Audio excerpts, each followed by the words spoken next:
Tentera Israel lancar serangan darat ke atas Hamas.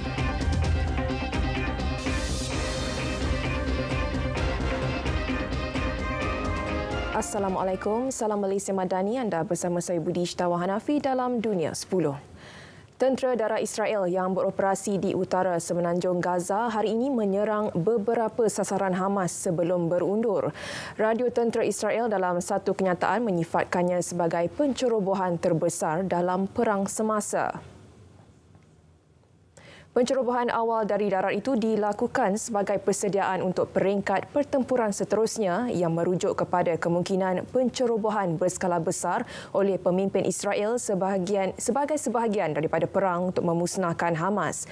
Sejak Ahad lalu, Israel memulakan pencerobohan darat setempat sebagai serangan balas yang dilakukan sejak 3 minggu lalu oleh lelaki bersenjata Hamas. Setakat ini, Hamas di Gaza tidak mengeluarkan sebarang ulasan mengenai kemarahan tentera darat Israel itu. Hospital di Gaza tidak dapat berfungsi berikutan kekurangan bekalan bahan api. Statistik yang dikeluarkan oleh Pertubuhan Bangsa Bersatu PBB menunjukkan lebih 1/3 daripada 35 hospital di Palestin ditutup kerana mengalami kerosakan dan tiada bahan api mencukupi. Kekurangan bekalan api juga berkait rapat dengan tindakan rejim Zionis yang bertindak memotong bekalan air, makanan dan bekalan lain di Gaza sejak tercetus konflik. PBB juga melaporkan hospital menghadapi kekurangan ubat-ubatan dan peralatan. Ia memaksa doktor melakukan pembedahan tanpa ubat bius.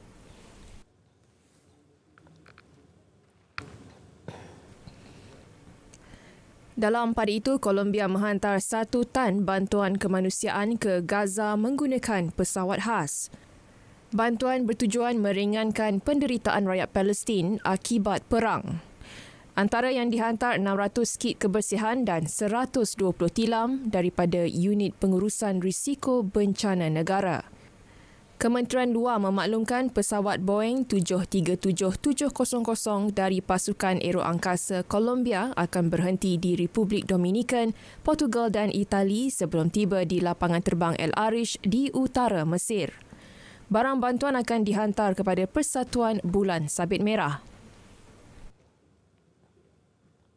Selepas Iran, kini giliran Korea Utara mendakwa Amerika Syarikat bersubahat dengan Israel menyerang Palestin. Kementerian Luar Korea Utara memaklumkan tindakan Amerika Syarikat yang membekalkan senjata dan sokongan ketenteraan kepada Israel adalah bukti sebagai negara penjenayah. Korea Utara juga menyelar tindakan pengoboman Israel ke atas sebuah hospital di semenanjung Gaza pada 17 Oktober lalu yang dilihat sebagai jenayah perang. Pengoboman di Hospital Al-Ahli Al-Arabi pada awal bulan ini telah mengorbankan seramai 471 orang. Sebelum ini, pemimpin agung Iran, Ayatollah Ali Khamenei, mendakwa Amerika Syarikat yang mengarahkan Israel untuk melakukan serangan ke atas Palestin. Dalam pada itu, Amerika Syarikat tetap dengan pendirian menyokong tindakan rejim Zionis menyerang penduduk Palestin. Malah jelas Presidennya Joe Biden, Israel kononnya mempunyai hak untuk mempertahankan diri. Malah Biden turut menuding jari terhadap pejuang Hamas yang didakwa cuba mengganggu proses kedamaian di rantau tersebut. Sebelum ini, Biden telah mengadakan lawatan ke Tel Aviv dan bertemu dengan Perdana Menteri Israel Benjamin Netanyahu serta menyatakan sokongannya. Tindakan tersebut telah menimbulkan kemarahan beberapa negara seperti Iran yang mendakwa Amerika Syarikat juga adalah negara penjenayah. Malaysia mahu keadilan diwujudkan dalam isu berkaitan pencabulan hak asasi rakyat Palestin. Justru Malaysia bercadang sertai sesi kenyataan lisan di Mahkamah Keadilan Antarabangsa ICJ Februari tahun depan. Ia bagi mengemuka kenyataan untuk mendapatkan pandangan berhubung isu Palestin. Pada 30 Disember 2022 yang lalu, PBB telah menerima pakai resolusi 74/247 yang meminta agar ICJ memberi pendapat nasihat atau dengan izin advisory opinion berhubung isu-isu berkaitan Palestin. Lanjutan itu, Malaysia telah mengambil bahagian dalam mengemukakan kenyataan bertulis bagi mendapatkan pendapat nasihat berhubung isu Palestin yang telah diserahkan kepada pendaftar ICJ pada 25 Julai yang lalu, 2023. Kenyataan bertulis berkenaan memberi fokus kepada pencabulan hak rakyat Palestin untuk penentuan nasib sendiri atau dengan izin self-determination oleh Israel. Masyarakat di seluruh dunia terus bangkit menentang kezaliman rejim Zionis membunuh penduduk Palestin. Di New York, Amerika Syarikat, lebih 100 mahasiswa dari New York University telah mengadakan perarakan menentang kekejaman Israel. Barisan mahasiswa tersebut membawa bendera Palestin dan sepanduk "Hentikan Perang, Tutup Tel Aviv dan Palestin Merdeka". Malah mereka mendesak kerajaan Amerika Syarikat untuk menghentikan sokongan terhadap Israel. Lebih 100 rakyat Greece berhimpun di hadapan kedutaan Israel di Athens sebagai tanda solidariti untuk rakyat Palestin dan mengutuk Israel atas tindakannya di Gaza. Kebanyakan mereka mengibarkan bendera Palestin dan membawa sepanduk mengecam kerajaan Israel dan Perdana Menterinya Benjamin Netanyahu. Himpunan yang sama turut berlaku di Turkiye. Rakyat Turkiye berkumpul di hadapan konsulat Israel dan Amerika Syarikat di Ankara dengan membawa sepanduk dan bendera Palestin.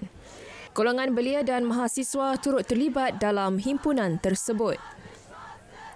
Di Rom, penyokong Palestin berkumpul di Piazza della Repubblica dengan membawa lilin sebagai tanda solidariti. Mereka turut membawa sepanduk dan ada di antara mereka menangis melihat penindasan rakyat Palestin.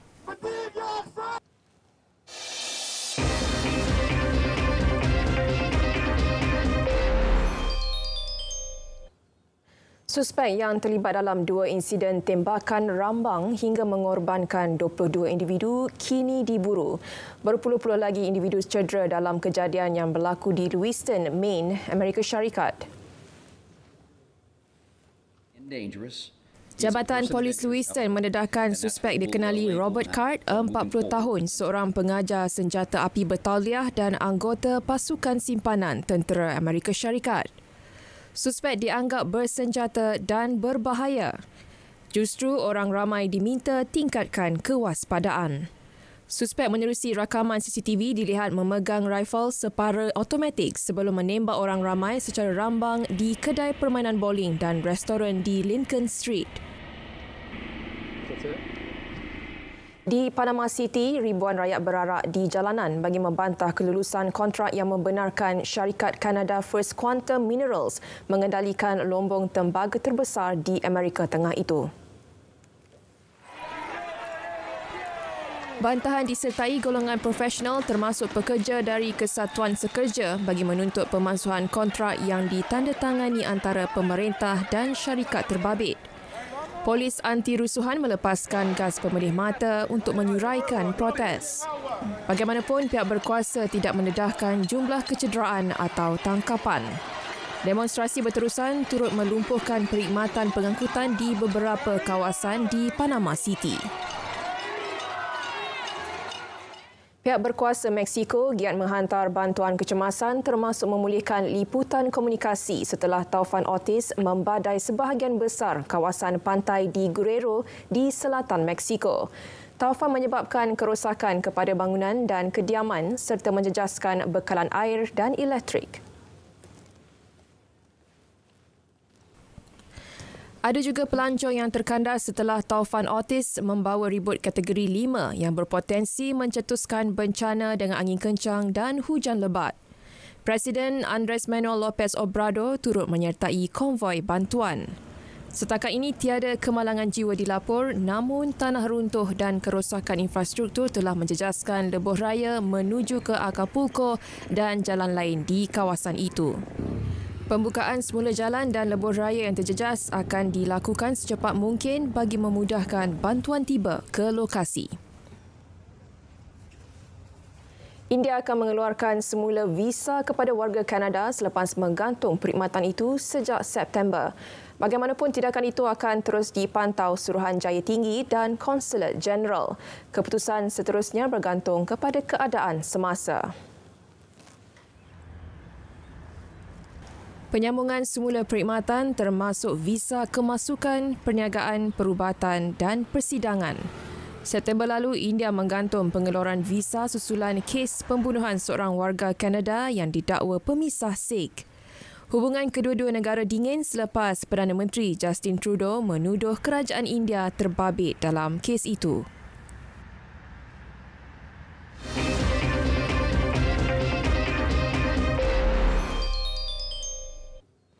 Tamasya Para Asia Hangzhou 2022. Kontingen negara cemerlang menambah 1 kilauan pingat perak dan 1 gangsa pada saingan yang berlangsung hari ini. Gandingan Abu Sama Borhan dan Muhammad Yushazwan Yusof mencipta sensasi apabila menamatkan penantian panjang 13 tahun Malaysia untuk merangkul pingat di pentas Para Asia. Wakil negara yang bersaing dalam acara bergu lelaki tenis berkerusi roda tewas 2-6, 3-6 kepada gandingan Korea Selatan Han Sung-bong, Im Ho-wan sekaligus membawa pulang perak. Gangsa dimenangi atlet dari Jepun.